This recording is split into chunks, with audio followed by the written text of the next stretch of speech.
Assalamualaikum warahmatullahi wabarakatuh. Saudaraku, seumur hidup saudaramu ini baru kali ini mendapatkan ilmu yang tidak pernah saudaramu dapatkan. Apa itu? Tentang ular koros dan ular bedudak. Ternyata antara ular dan manusia itu ada kesamaan tentang sifat. Saudaraku berkata, ular koros adalah ular yang kerjaannya hanya mencari makan. Ada ikan dia makan ikan, ada kodok dia makan kodok. Ada tikus pun dia makan tikus. Bahkan yang lebih lucu lagi, iya, pada saat dia makan kodok, melihat tikus yang lebih besar, kodok itu dia muntahkan lalu dia makan tikus. Tapi apa yang terjadi saudaraku? Ternyata ular koros itu pada saat mematuk manusia, dia tidak mengambil bisa.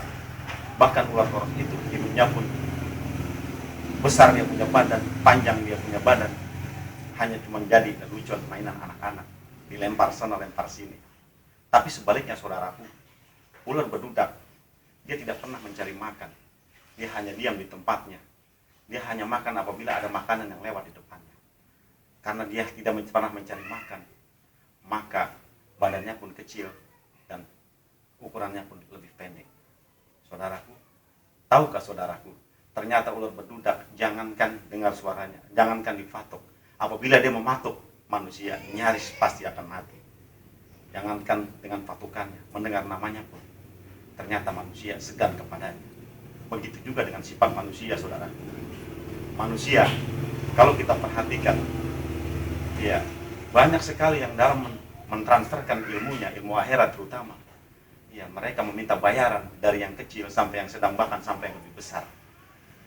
Dan lebih anehnya juga, ternyata pada saat dia menerima job yang lebih besar, job yang lebih kecil dia tinggalkan, dia ambil yang lebih besar.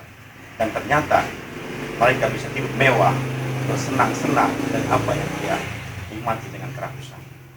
Tapi sebaliknya saudaraku, manusia yang mentransferkan ilmunya, terutama ilmu akhirat, yang dia tidak meminta balasan, hidupnya pun seadanya, sangat sederhana.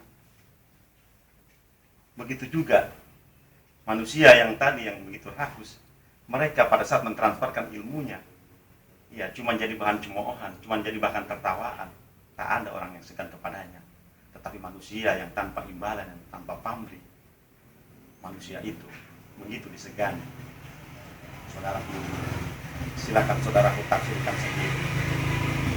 Karena saudaramu ini pernah juga membuka satu ayat firman Allah dalam surat Yasin ayat 21 yang berbunyi, kalau tidak salah, a'udzubillahi minasyaitonirrajim, ittabi'u ma la yas'alukum ajra wa hum muhtadun. Ikutilah orang yang tidak meminta imbalan darimu, dan mereka adalah orang-orang yang mendapat petunjuk. Bukankah ini adalah perintah dari Allah bahwa kita saudaraku, di dalam menerima ilmu, kita harus mencari orang-orang yang betul-betul ikhlas tanpa pamrih, karena hanya orang itu yang mendapat petunjuk. Dan anehnya lagi, kenapa para orang-orang yang mentransferkan ilmunya, terutama ilmu akhirat, tidak pernah mengupas ayat surat Yasin ini, padahal surat ini sering dibaca. Itulah saudaraku, kesamaan sifat manusia antara ular dengan manusia. Selebihnya terserah saudaraku yang menafsirkan. Assalamualaikum warahmatullahi wabarakatuh.